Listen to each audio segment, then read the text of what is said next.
Hello, Blue Jays fans. Welcome to episode 310 of the Jays from the Couch radio podcast. It's Blue Jays Talk for All, brought to you by jaysfromthecouch.com.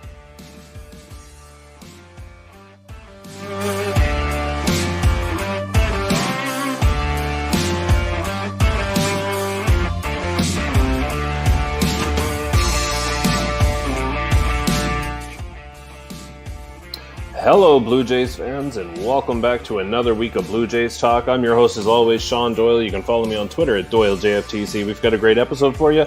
As always, more Blue Jays Talk, and I want to thank you all in advance for tuning in, whether it's on YouTube or Facebook or Twitter. You're watching the live feed. You can send us your questions and comments and all of that fun stuff, and it just makes the show that much better. But if you're unavailable, you're enjoying the fact that the Blue Jays have a night off and you yourself are taking a night off, don't worry. You can catch all of the episodes in our previously mentioned outlets, but also the audio version available on Apple, Google, Spotify, anywhere you find podcasts, you'll find Jays from the Couch. So give us a little follow and a rate and review and all that fun stuff. This week we're going to talk about off days in the middle of a pennant race. What is going on? Are you a fan? Are you not a fan? Do you want more baseball? Or are you okay with the day off? As well, oh, excuse me, got choked up there. Got too excited, that's what it was. We're also going to look at a whole bunch more Blue Jays talk for you. It's going to be lit, as the kids say. So, to help me get through this 310th episode, host of the On Feck Circle, Tuesdays, 6 p.m. Eastern Time. It's the Feckless Wonder himself, Steve Feck. Good evening, sir. Good evening, Shaun. You know, we have to start recording the pre-show stuff and put that out as a podcast. I mean, if you think the content's good when we're actually live here, the pre-show stuff, it's award-winning. Yeah, it's award-winning. So. and before, maybe I'll expand on that here in a second, but we should probably bring in host of Sunny Side of the Dome, Thursdays at 6 p.m. Eastern Time, Karen Suter. Good evening, Karen. Good evening, Shaun. Good evening, Steve. And I mention bringing in Karen because it was actually a topic that Karen threw at us unfairly, by the way, like mere seconds before we went on air. And it was actually a great topic that we're going to bring back here, and it completely threw me off as we were getting ready to go here because I was like, oh, that's such a good... Anyway, we were in the middle of a great Blue Jays conversation. So I guess our viewers and our listeners and all of that, they've come to the right place for a great Blue Jays conversation. That's all that tells you, really. So first of all, the Toronto Blue Jays are off tonight. That means we can all breathe and relax and maybe catch our breath. Because I don't know about anybody else, but I have been really watching the standings, and I've been like, wait a minute. I'm actually counting how many games and how many wins and how many games back they are of the New York Yankees before the Yankee series starts, right? Because that could be incredible. The Toronto Blue Jays have a chance of making that series the one where they take over the American League East. Is it going to happen? Who knows? Could it happen? Sure. Is it likely to happen? I don't know. I'm not a betting man, so I'll leave that to the experts. But Karen, I'm going to start with you. When you look at, first of all, where the Blue Jays are, before we get into our MLB minute here, are you liking their chances of winning the division, or are you satisfied with that first wild card spot and you feel like confident that they're in a good spot? Right. I mean, I would have liked to see them win the division, and before yesterday's games started, I was excited about being 4.5 out of first, and I thought if the Jays win and the Yankees lose, then they'll only be 3.5 back, still with 3 head-to-head matchups. And of course, the exact opposite of that is what happened. So instead of being 3.5 back or 4.5, they're 5.5 back, which is not terrible, but the Jays only have 15 games left this season. Can they do it? I mean, it's been done before, but the likelihood, honestly, this is the realist talking, and I have to say the likelihood is probably against it. But as much as I would love to see them win the division and be able to rest guys that are banged up, set up their rotation, have their best starters playing in games 1 and 2, and so forth, I'll be happy with the first wild card. I want them to be the hosts in that round. I want them to win at home, and then if they have to take on the Yankees, so be it. Oh yeah, I'm not worried about them playing against the Yankees at all. I don't. In fact, I'm not so worried about them playing against anybody really in the postseason. It's just a matter of how they get there and where they're positioned. But Steve, let me ask you though. We have, and what Karen said, it's been done before. You've often cited examples where the Blue Jays have gained or coughed up a lead. I believe 87, I think, is what you're fond of mentioning, right? See, this is what I'm saying. So, Steve, when you look at the possibility of Toronto, first of all, finishing in that first wild card spot, but potentially taking over the division, how hopeful are you heading into the final games of the season? So all season long, you and Karen have been fluffing me off when I'm talking about urgency and not waiting until September to catch the Yankees and win the division. And now you want me to give a rational, reasoned response to that question. I mean, ideally. In September, in a race, regardless of how incompetent and criminally negligent your general manager is during the course of the season, it is important literally to take it one game at a time, one series at a time. And this isn't just Buck Martinez, Pat Tabler, typical baseball cliche stuff that they offer on a broadcast. You really have to, because the only thing you can control is the game that you're playing that night. You can't control what's happening in Seattle, or you can't control what's happening in Tampa Bay, or even in Baltimore. You can't control any of that. Or the Yankees, because just the general pressure that Yankee fans are under. Ideally, most of them will be hospitalized with strokes or heart attacks if it really gets down to that Yankees-Blue Jay series. We're going to have mass hospitalizations across the Yankee fan base because they can't handle this kind of stuff. But honestly, it's one game at a time, one series at a time.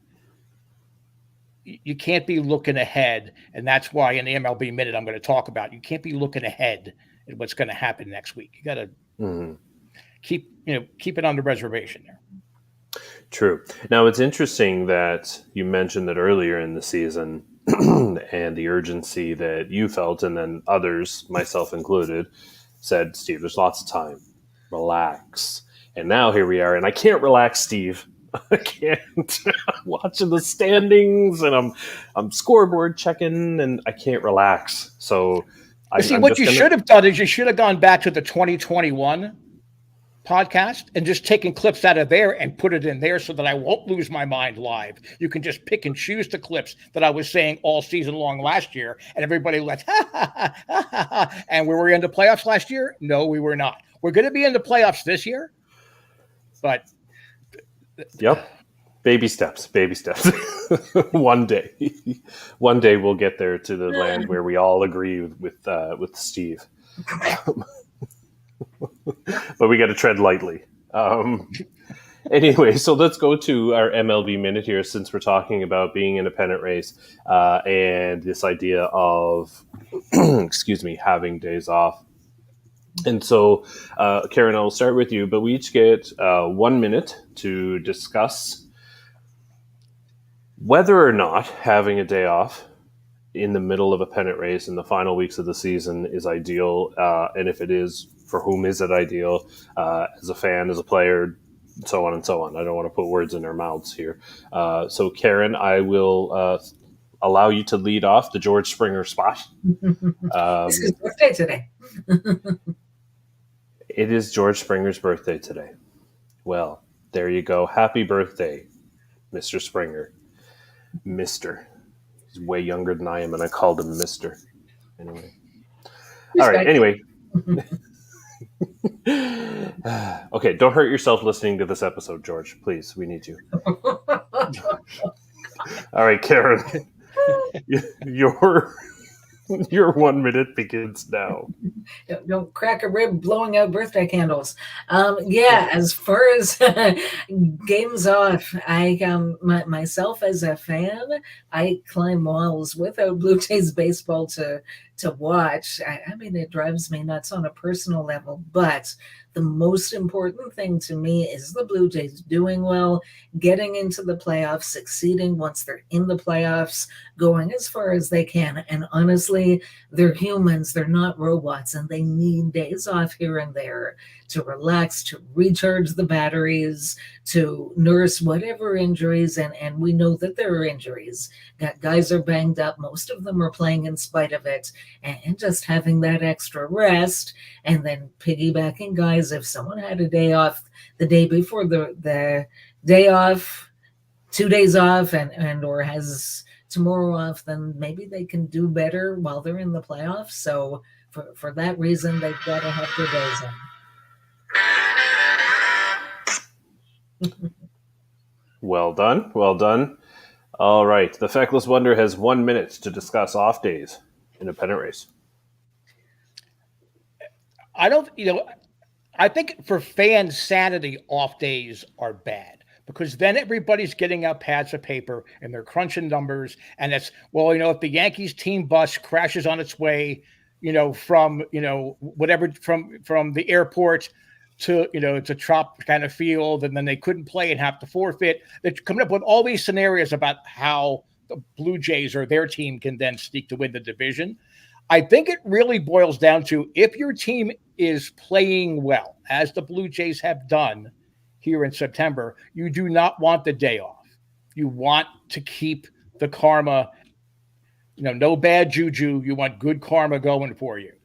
If you're struggling, like the Orioles have been struggling, like the Yankees have certainly been struggling, you want that time off. The Mariners now have all kind of key injuries. Suarez might be out for a while. Rodriguez back is injured. You want that time off.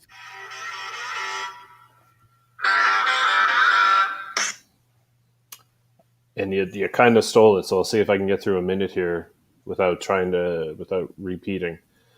I think that's just it for me. If you're looking at what is the purpose of an off day, is it to recharge the battery and all of that? Is it necessary? Depending on where your team is, there could be a point where they're trying to give extra days. Let me try this again. Extra days rest to certain guys, and so this kind of just helps with that. However, the momentum factor for me that you mentioned, Steve, it's huge for me. What could that do to the momentum a team is currently riding? Like the Blue Jays, one day maybe not so much, but if it were to look at the end of the season into the playoffs, if you got that week bye, I would actually be nervous about that kind of gap between games. So if the Blue Jays don't win the division, then the Yankees can enjoy that little break in whatever. I don't know if that would do them any good. But for me, it's all about momentum. Excuse me. And let's be real. Right now, the Toronto Blue Jays are riding some momentum here. There's nothing. There's nothing to indicate. Yes, they win a couple of games, they lose a game, and so on and so on. But they're hot, right? And Bo Bichette has a lot to do with that over the last little while. And I have been chuckling many times today as I thought about the number of people who said to get rid of Bo Bichette. And yes, he struggled, and I get people are frustrated, but oh my God. You're talking about getting rid of a shortstop who's hitting almost 300, approaching 300-ish. And then he's got, 25 home runs. Like, we're talking about one of the better shortstops offensively in baseball. Now, defensively, Vlad should get an award for the work he's doing over there and saving Bo Bichette. Which brings me... What's that? TES. Team error saved. That's right. It's got to be a new stat just for him. But that's why we're we're going to kind of talk about right now, moving into talking about awards. And I want to talk about Vlad. I want to talk about Bo. There's a number of awards that we could talk about. But first, let's kind of start with the bigger picture. The awards across Major League Baseball are the American League Cy Young Award and the American League MVP. We don't. Yes, each league has one, but we're going to focus on the American League here.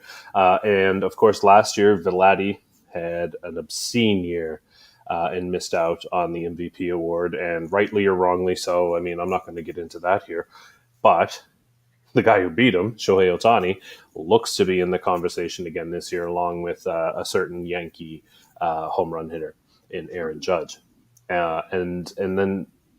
Outside of those two, Steve, do you see anybody really entering into that MVP conversation?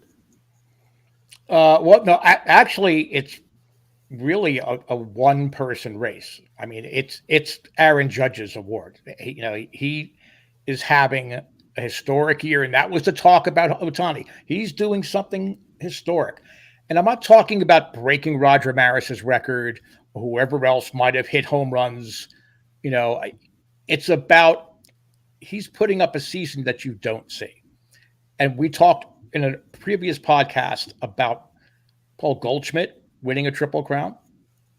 Aaron Judge just may win the Triple Crown. He's what going into today, he's 1 point behind in batting average, and he is miles ahead in the other two categories. So he's the MVP. Look, for the Yankees, he stayed healthy for the most part this year. It's shown in the standings. That's a direct correlation. Even the dopiest writers, including whoever voted last year and represented the Toronto Blue Jays staff, staff writers that didn't vote for Vladimir Guerrero Jr. as the MVP. I'm okay with Ohtani nudging him out. Zero Blue Jays writers cast a first place MVP vote for Vladimir Guerrero, which just shows you they were probably at home watching games on MLB Network or whatever, and they weren't there watching what Vladimir Guerrero Jr. did day in, day out. But that aside, it's Aaron Judge's MVP award. And there's really nobody else that you can the Astros, I think, it's distributed evenly up and down. You can say the same thing for the Blue Jays. A lot of good offensive performances, not a consistent from April to September performance. So it's Aaron Judge's MVP award. So, Karen, I'll excuse me, I'll throw that to you. It may come down to Aaron Judge. Shohei Ohtani is going to be in the conversation, and he may just be every year, considering he plays both sides of the ball. That's another topic for another day. But do you see, Karen, is this Aaron Judge's award? And more importantly, are any Blue Jays players going to get any votes? Yeah, that was some good questions there. I think Judge will probably win. A little like last year, either Ohtani or Vlad would have been a very deserving year, but putting aside what anybody else did, just looking at that one player and his stats. If you just look at Ohtani, he could be MVP. If you just look at Judge, he could be MVP. Judge will probably win. I mean, all the respect to him and everything. And I can't help but wonder, because last year we were talking about a top two and finalists, neither of whose team made the playoffs. The Yankees, but barring an absolute like 0-15 or however many games they have left, they're making the playoffs. And I wonder, as much as anything, if that might end up being the deciding factor. Because I mean, Vlad's stats last year were comparable to Judge's, other than he didn't have as many home runs. He had 40-something home runs, but look at the OPS, and they weren't all that far off. Mm-hmm. But will any Blue Jays get any votes for league MVP this year? It's hard to say. I mean, as you said, I mean, I'm reminded a little bit of 1993. The Chicago White Sox had Frank Thomas. He was American League MVP, and realistically, there was no single player who could honestly say that he was as good as Thomas in that season. What the Blue Jays had was a better team. And Thomas got the MVP, and the Blue Jays got the World Series, and I know what I'd rather have. So Dulcimeris watching on YouTube has a comment for us. A month or two ago, someone compared the WAR of Judge with the combined offense and pitching WAR of Ohtani, and Judge still came out ahead. Unsure if that has changed since then. That's an excellent point. It's certainly worth looking into. I mean, I think it's going to come down to, for me, what it comes down to, I'll just speak for myself. What it comes down to is the fact that Shohei Ohtani can do both. He pitches like a number one, and he's an offensive threat, and that is unique. And as long as he's living up to those things, and he's keep maintaining the levels that he's doing, he's got to be most valuable player over somebody who only hits. And as long as Shohei Ohtani is in the conversation because he's having the years that he's having, to me, it makes no sense to just hand it to Aaron Judge because he has, 800 home runs and will be a free agent and will, be the talk of baseball for the next year, which don't tell me has nothing to do with it. Go ahead, Steve. A name that popped into my head as both you and Karen were talking, because if we're talking most valuable player, now he's not going to win it. It's Adley Rutschman of the Orioles. Since he has been up with the Orioles, it is a entirely different team. And let me rinse this out of my mouth. But I mean, seriously, he's been a difference maker. Yeah. So if he would get MVP votes, he should win Rookie of the Year, I would think. But if he gets MVP votes, I'm not going to blink about it. I mean, he has been the most valuable addition to any team during the course of the season. So I think that's a guy that, as much as it pains us to say anything nice about anything Orioles, and if you want to, you can take time now here, Blue Jay fans, and boo Rougned Odor because that's what you seem to do for whatever reason. I have a cold. Boo Odor, boo! Mm-hmm. Adley Rutschman deserves some MVP consideration. Listen, I'm okay with booing Odor for any reason whatsoever, whether it's he's even involved or not, Steve. I don't even care. But yeah, that's an excellent point about Adley Rutschman. Go ahead, Karen.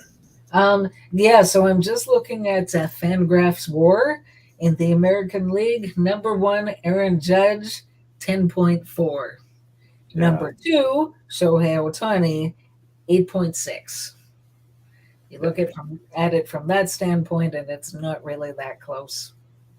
Yeah, no, and he'll get it. And Dulcimeris on YouTube again. Ohtani has great value by making more efficient use of the active roster, a pitcher and a hitter in the same spot. Agreed. So maybe they should create a new award at the end of the season and call it the Asset of the Year award, because clearly, based on that argument, and that's what he is, right? 2 for the price of 1 there. That's watch smart. Where you put the emphasis there, though, please. Yes. I was going to say you pronounce that differently, and it could go to Odor. So, and I'm okay with that. Anyway, but we've got also to the American League Cy Young Award, which. And this kind of, just before we continue here, Dulcimeris says Orioles went from a sub-500 team to a wild-card contender because of Rutschman. Has there been a Rookie of the Year MVP winner in the same year since Fred Lynn won both in the mid-'70s?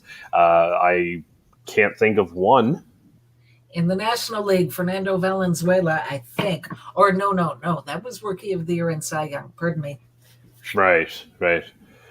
Oh, man, I don't think...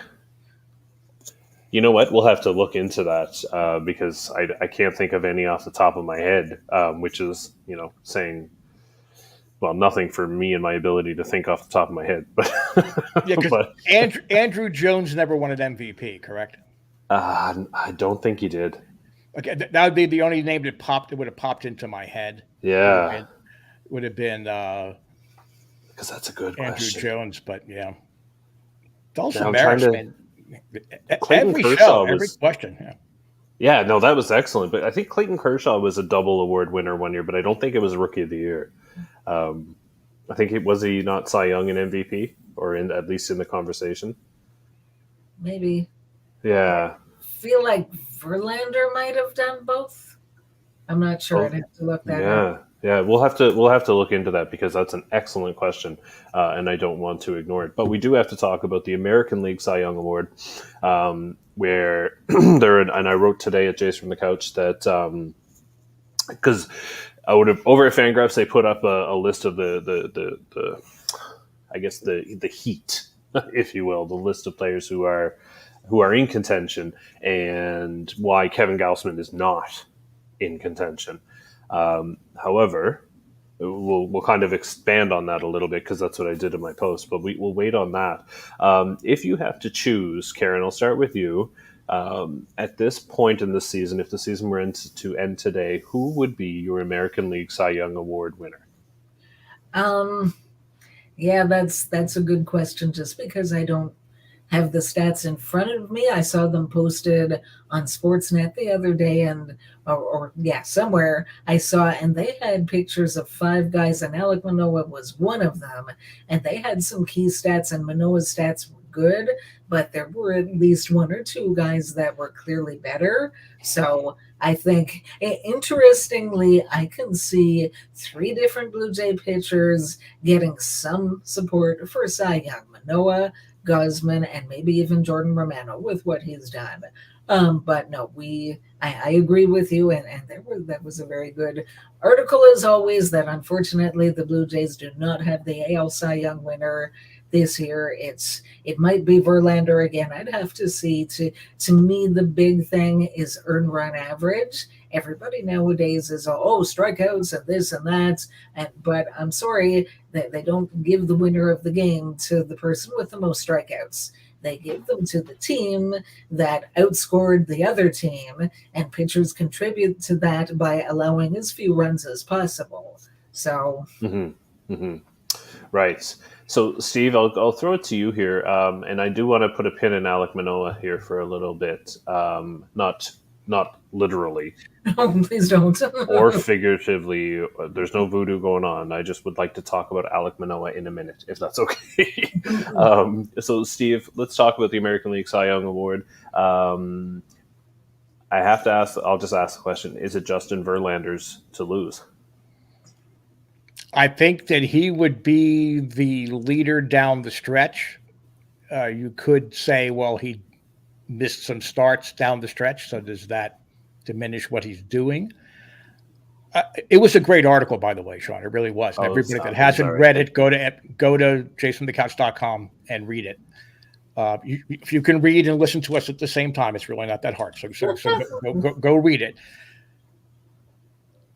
I do disagree, though, that Gausman is not a Cy Young finalist. Felix Hernandez won a Cy Young with 12 wins. It wasn't his fault that his team couldn't hit their way out of a paper bag most of the season. He has put up the critical numbers, and again, we talked about WAR, especially B WAR, not F WAR, but in both cases, he was what, second among starters? Yeah, he's up there, yeah, for sure. Okay, so that tells you right there he should be a finalist. Again, the new generation of writers are so enamored with spin rate and all these other made-up kind of statistics that go on. They lose fact of what the award really is supposed to tell you, who is the best pitcher in the league. But I think Gausman is part of that conversation. And I just saw, I'm going to let Karen actually give the answer. I was going to say Ichiro Suzuki won Rookie of the Year and MVP, which is true, in 2001, but there has been a more recent one. So, Karen? So in 2011, Justin Verlander did win the Cy Young and League MVP awards. So, phenomenal season that year. And did he no-hit the Blue Jays that year? Was that the first of the 2 no-hitters? Of course he did. I feel like he's no-hit them like 20 times. It's Justin Verlander with like 20 million no-hitters against the Blue Jays, and then it's like right after him, it's these no-name guys who nobody's ever heard of and didn't hear anything of them again after they faced the Blue Jays, but also no hit the Toronto Blue Jays as well. That's how there was that's how it used to be anyway. Thank God those days are over. So I think that Justin Verlander, first of all, at age 77 and coming off of Tommy John surgery, he's got a lot of the kind of, I guess, basic stats that people are looking for. They're looking at ERA, they're looking at the number of wins, all of those things. They're looking at strikeouts and all of that. What I find interesting is that there are better pitchers as far as ERA or FIP or things like that. So you're going to find, when you look across the American League, you're going to find that there's no one clear cut like Aaron Judge standing out among everybody, just walking away with the award. I wanted, though, talk about Kevin Gausman. Kevin Gausman, the 12-10 record. I'm not necessarily hung up on that, but I know people will be. And the fact that his ERA and his fielding independent pitching are so different. So it'll be interesting to see how voters look at that FIP, which is much lower than his ERA, which has been heavily dependent on the Blue Jays and their defense and their use of the shift, which he's been critical of. So all of that being said, what I would really like to talk about, Karen, first of all, let's move before we go into Alek Manoah. Karen, Kevin Gausman, is he or is he not in the Cy Young conversation? And should he be? I think he is, and I think he should be. But will he be top three with the other competition that there is this year? I don't see that happening, but I mean, he's been really, really good. You can't knock the season that he's had. And again, to me, wins. And I learned this attitude from my late father, and it has stuck with me. That, I remember once upon a time in 1996 that Pat Henkin absolutely had to get to 20 wins or he wasn't going to win the Cy Young Award, and he got number 20 on the last day of the season. And great for him. But I mean, wins for a pitcher are not necessary, or lack of wins are not necessarily indicative of what the pitcher has done. How is his run support? How was the defense around him? What kind of bullpen is there backing him up? Have they blown like 5 saves behind him or whatever? And I mean, you look at the opposite of that 2015 Drew Hutchison. I mean, he was 12-2 at one point, and his ERA was over 5. And I've got people not really knowing asking me, why are they sending this pitcher to AAA when he's 12-2? I mean, he was winning games. He pitched 5 innings, 1 game, allowed 7 runs, but the Jays offense scored 9 and he got the win. Did he deserve that win? Like, to me, wins for a pitcher can be as much about luck, good or bad, as they can anything else. I like to see pitchers that minimize opponents' scoring chances. And I've been saying for some time, and I complain at least once every game, especially when I'm there in person, about the shift and how it backfires on the Jays. I mean, it backfired a little bit yesterday in the 9th, and it backfires with Gausman on a regular basis. And thank goodness that they're going to be forced to play straight up next year. And I think there are some guys that'll help. So I think he's definitely in the conversation. I think he definitely gets votes. I don't really see him finishing top 3. My guess is that Manoah will get more votes than Gausman, but they'll both get votes. Yes, and that's where I was going to lead into that. I think Alek Manoah has a better shot than Gausman does. However, it's not a great shot. And just for comparison, in the piece I wrote today, so as far as wins and losses go, he's tied for second with 14 with Dylan Cease of the Chicago White Sox. And then he has more innings pitched, 183.2, than anybody else in the conversation. Yes. His ERA is 4th best at 2.40, and his B WAR, Baseball Reference, is 5, whereas Fangraphs is 3.7.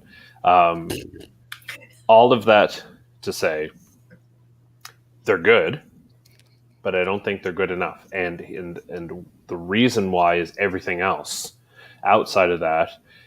His strikeout rate, first of all, 22.7%. That puts him in 8th in a list of 7 from Fangraphs. So obviously, we're just dealing with their list.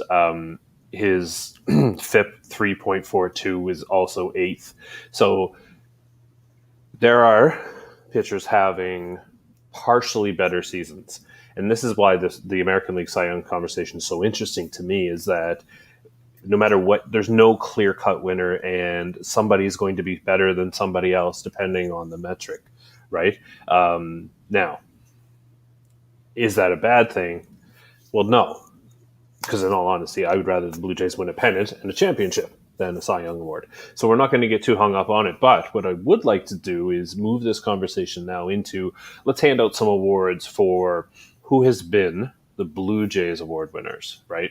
So just specifically, so let's start with the starting pitching then. So Karen, we'll start with you. Who is the Blue Jays Cy Young Award winner, the best pitcher? I mean, you've got a few candidates, but Manoah, when it comes down to it, and he just he goes out there and he finds new ways to impress. I mean, if he's sick, he still goes out there and does well and gets the team a win.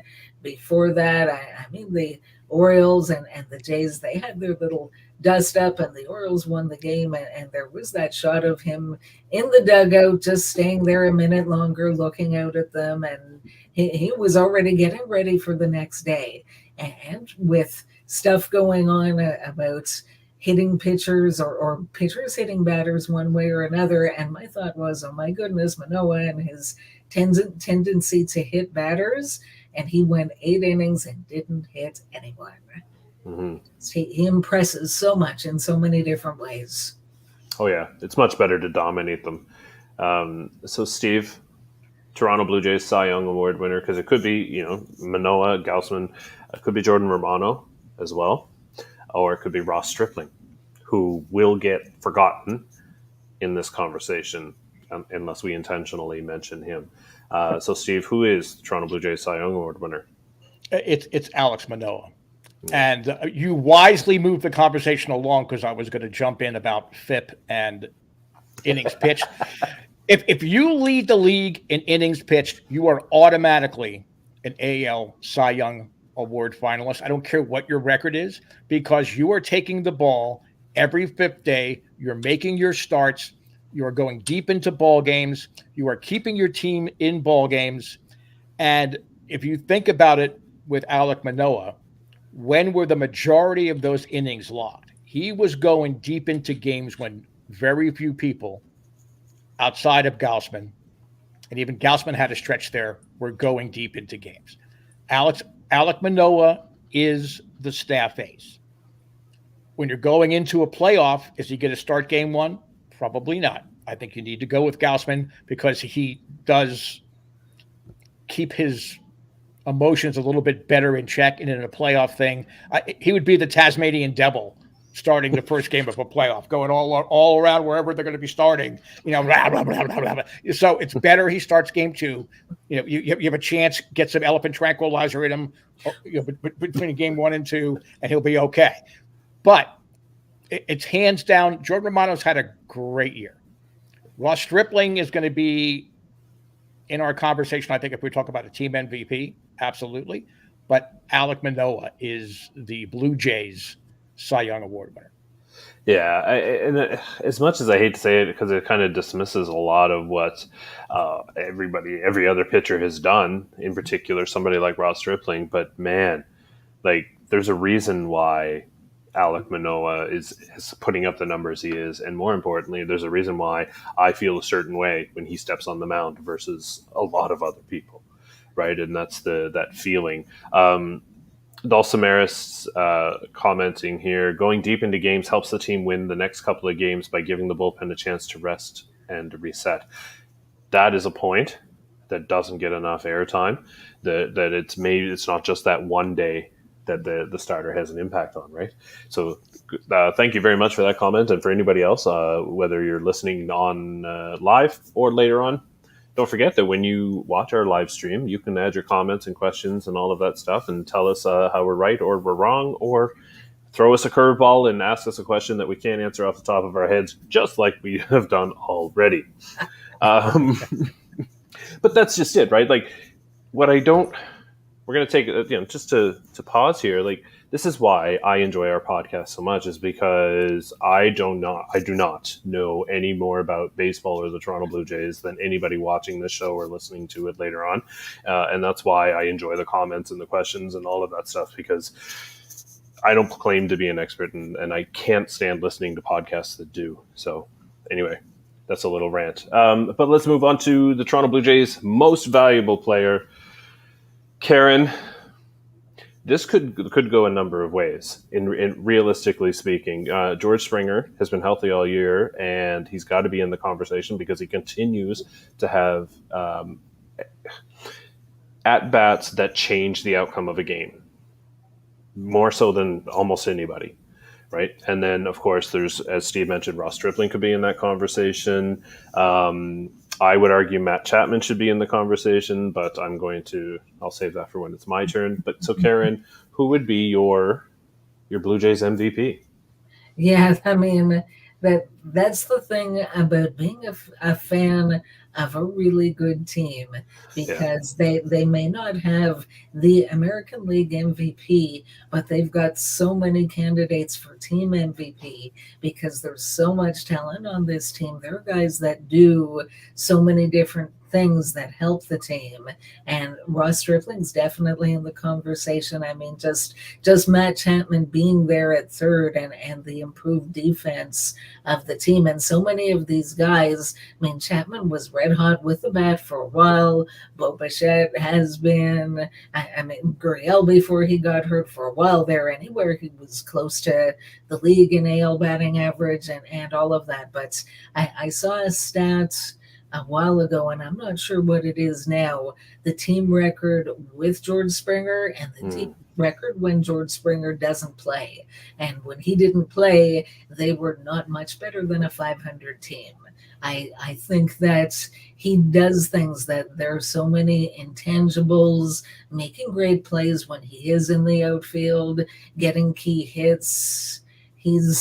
I think you've got to consider him the team MVP this year. Mm-hmm, mm-hmm. Right. Yeah, and you can make that argument, and nobody would, question it. I mean, they may make a case for somebody else, but George Springer is an excellent candidate for the team MVP, particularly, as I said, because A, he's been healthy, and B, changes the game quite often. But Steve, who is your Blue Jays MVP? Well, again, Springer certainly jumps ahead. Vladdy, just for his defensive contributions alone, as with Matt Chapman, they need to be considered. You expect that kind of performance out of that caliber of players. What Ross Stripling did, stepping in to that fourth starter role when Ryu went down, nobody, I'm not sure Ross Stripling himself thought he was going to be on this kind of a run. Though I would actually give a co-MVP, because in that same discussion, I think Alejandro Kirk and Ross Stripling should share the team MVP. We all had him traded. Yes, we did. Alejandro Kirk is, if you surveyed all Jays from the couch, he's on 21 other rosters other than the Blue Jays. His knack for the timely hit is almost frightening. And I remember when the Jays were in Pittsburgh, there was a Pirates fan sitting next to me, mumbling through most of the game. And he just looked at Alejandro Kirk. He goes, is there any way to get that guy out if there's somebody on base? Because I just haven't seen it. And it's true. So for me, I'm going to go flashback 1979 NL co-MVPs. I'm going to go with the Blue Jays, Ross Stripling, and Alejandro Kirk. And my reaction to you saying Alejandro Kirk was because I was going to mention Alejandro Kirk as being as being the only one who could really challenge George Springer, and for the very same reason that when he comes to the plate, I have the same confidence as when Alek Manoah takes the mound, and that to me is huge especially when the games are so all important, right? However, Dulcimer has an excellent point. Stripling saved the season. If he hadn't stepped up into the rotation, we'd be stuck with Kikuchi, Hatch, or Lawrence in that spot. I cannot argue with that. I can't. And so I may have to actually just go with Ross Stripling here, because I think, first of all, George Springer, you expect him to do what he's doing. Alejandro Kirk, nobody, well, I don't know if we expected it. I think we expected it, and that's why we thought he would be traded. But nobody expected Ross Stripling to save the rotation. Like instead of a jersey, they should put an S on the shirt and just wear the Superman shirt, but it's S for Stripling, obviously. Anyway, it doesn't really matter, right? Because we're all, but let me ask you this question. Would you, maybe you weren't thinking this way, but Karen, I'll start with you. Could you almost say that the MVP, I know the P stands for player, but the MVP is John Schneider? Because when he stepped in, the team did a 180. I mean, I really like John Schneider, and I'm sitting here from the point of view of someone who never thought Charlie Montoyo deserved to get fired, but they just showed it. I mean, the Jays are 19 games over 500, and 15 of that happened since Schneider has taken over. And with Montoyo, I mean, he was 4 games over 500 with all the talent that there was in this team. And yeah, I mean, I like Schneider. I like him as a strategist. When Gibbons was let go and the position was available, I knew nothing about Montoyo, but there were 2 guys that I was hoping one of them would be chosen for the Jays' next manager. John Schneider was one of them because he's managed in the minor leagues. He's managed in this organization. He knows a lot of these players. He obviously knows how to get the best he can out of them, and he's won championships. He was the manager of that amazing Fisher Cats team. And I thought if he can do it down there, give him a chance in the major leagues. So I'm glad that he finally got that chance. I'm glad that he is the interim manager. I'll be happy when it's no longer interim. Drop the interim, give him the job. Mm-hmm. Yeah. Now, Steve, I mentioned, obviously, he's not the most valuable player. And very rarely do you get to, in a Major League Baseball season, like actually have competition for like manager of the year on one team, right? But clearly, I mean, since the day he took over, the team has just been a completely different team, right? Well, he's not the most valuable because he's doing his job. He's doing the job the way a manager's supposed to do his job. Charlie Montoyo is a great teacher and instructor, good baseball mind. He wasn't a field manager. He just flat out was not a good in-game manager. You can only clap and stay calm in the dugout when everything is going crazy around you for so long before eventually you get flushed out. Right. So, I mean, and to say, well, he's the MVP would be like saying that if the Blue Jays win the World Series, then really Alex Anthopoulos and Ben Cherington really should get the Executive of the Year because those are the guys that put together the core of the players and not Ross Atkins. Atkins signed people and things like that, but as far as drafting and putting together the base and the core of the organization, it's Alex Anthopoulos and Ben Cherington. But right. John Schneider should have the interim wiped out. I can see why they're not doing it now. You can't distract in the middle of the playoff race. So it makes sense for Shapiro and Atkins to not do it now. It would not surprise me for it to be announced right before the wild card round starts, because that's just another. I mean, sometimes you've got bulletin board material because somebody's saying something stupid on the other team, but then you've got real reason to get rally around and get psyched, that would be the move I would make, is take the interim tag off of John Schneider right before the opening of the playoffs. I mean, I don't disagree, but that would be an awesome parade announcement, if you ask me. Just, throwing that out there. So he's gonna be the interim until what, 2025? I don't know. Stop. No, you do it right now. It was just What? Why do you wait? Everybody has Atkins disease in Toronto in the Blue Jays fan base now. Well, we can wait. We're gonna wait. We'll wait. It's fine. No, do it now. If it needs to be done, do it now. Don't wait. Don't get cute. Don't plan for things that may not happen. Just do it.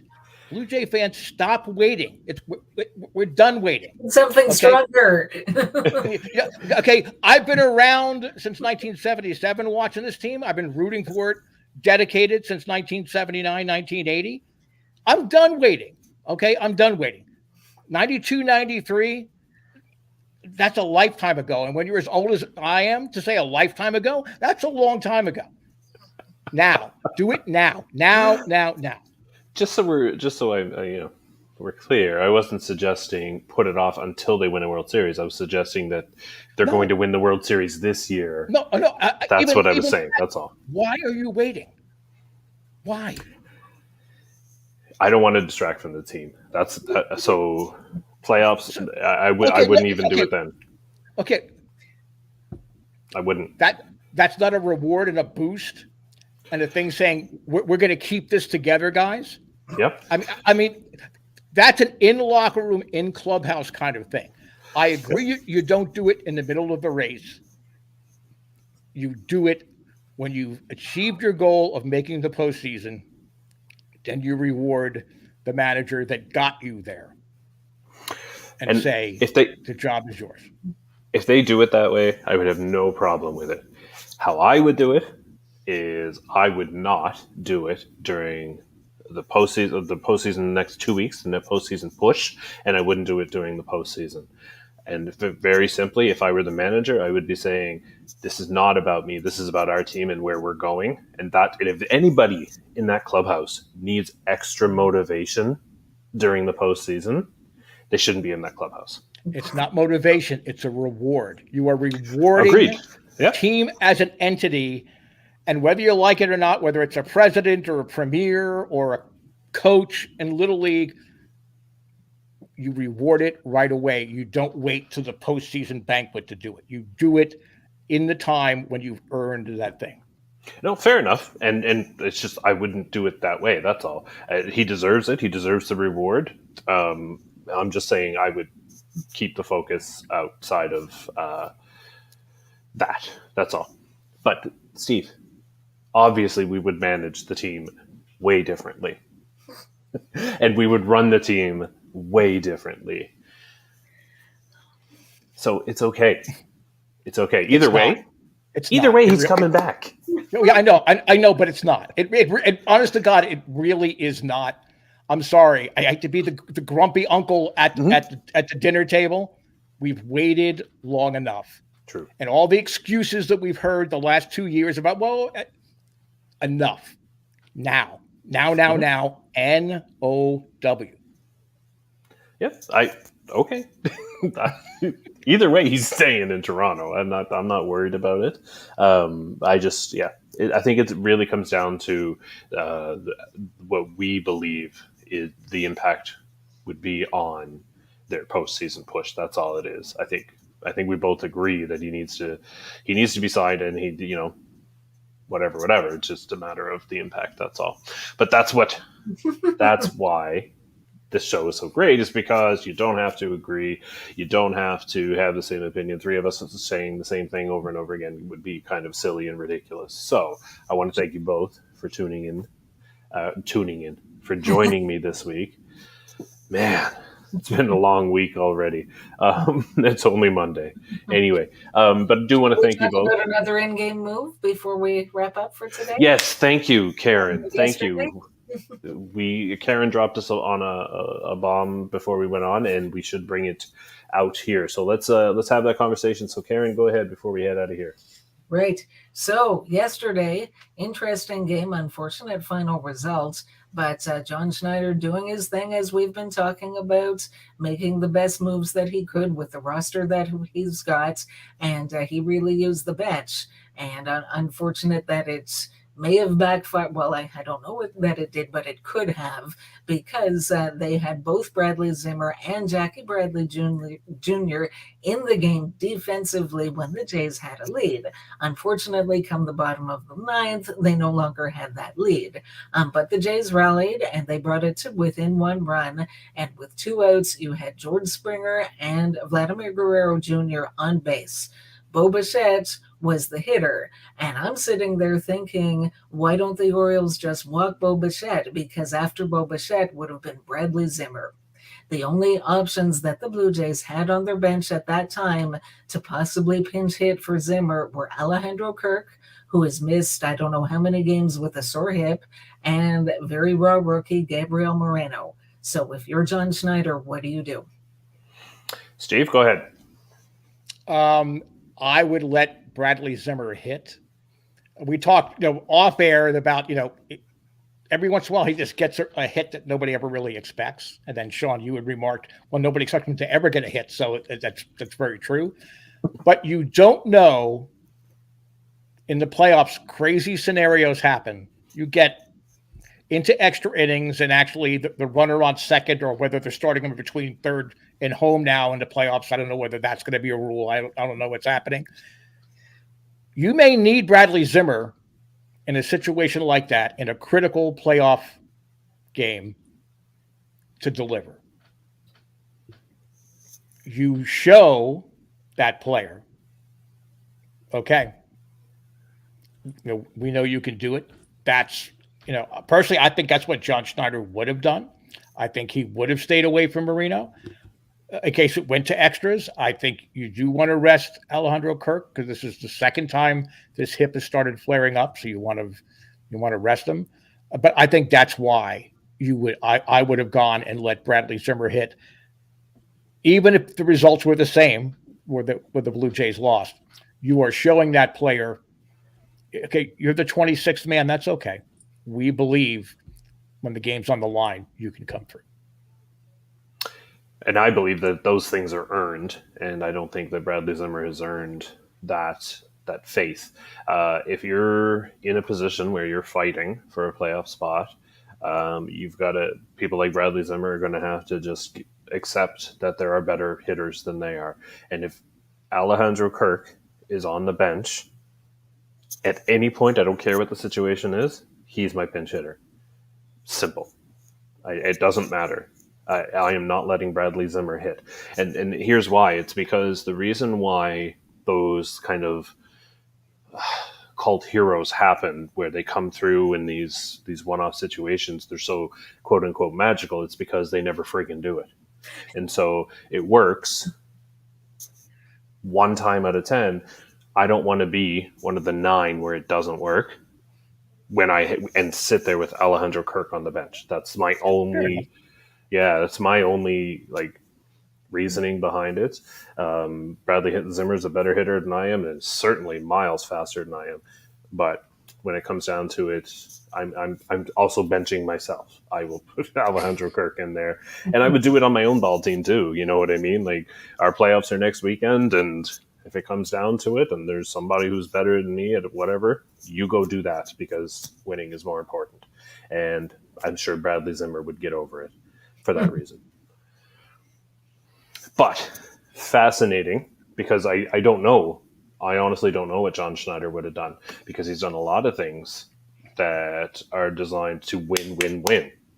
But he's also done some things to, support his players, right? So it would be interesting to see what he would have done. But regardless. So Karen, we've just been going ahead and answering your question for you. What would you have done? I mean, between those three, Alejandro Kirk is obviously the far better hitter, assuming that he's healthy, and that is the big question for me.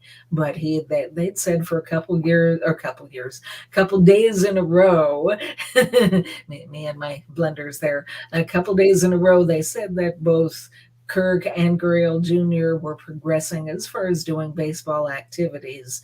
And I did notice when they had a shot, like a live shot of the dugouts in between the innings there, that they had you could see Kirk holding a bat, and I guess that to me was the deciding factor, that if John Schneider thinks that he's healthy enough to hit, then he would have been my choice. I mean, Steve, you talk about some unconventional ideas, starting a runner between third and home.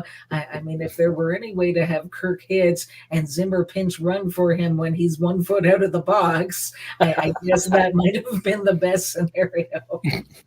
Like they used to do with Babe Ruth when he the last year with the Boston Braves. You know, he would hit the ball, but somebody else would run for him. Yeah. And it was fine because it was Babe Ruth. So not the Bradley Zimmer's Babe Ruth. Half my ball team needs a runner for them, so it's a solid strategy. Anyway, that brings us to the end of episode 310. I can't believe we've been doing this for that long, but thank you both again for giving up your Monday evening to chat with me about Blue Jays baseball. I really appreciate it. Don't forget, don't miss the On-Fec Circle tomorrow, 6 p.m. Eastern Time. Steve's got a great show for you. And Karen, I cannot remember for the life of me at this point, are we doing Wednesdays or Thursday this week? Because we've been back and forth. Let's go with Thursday. Thursday it is. Yes. Done. Thursday, 6 p.m. Eastern Time, sunny side of the dome, back to its normal time slot and day. Lots of great programming coming from Jays from the Couch on our YouTube channel, Facebook, and Twitter. And, of course, jaysfromthecouch.com has, all your quality Blue Jays coverage there as well. So I want to send a special birthday shout out to George Springer, since he's listened to this entire episode.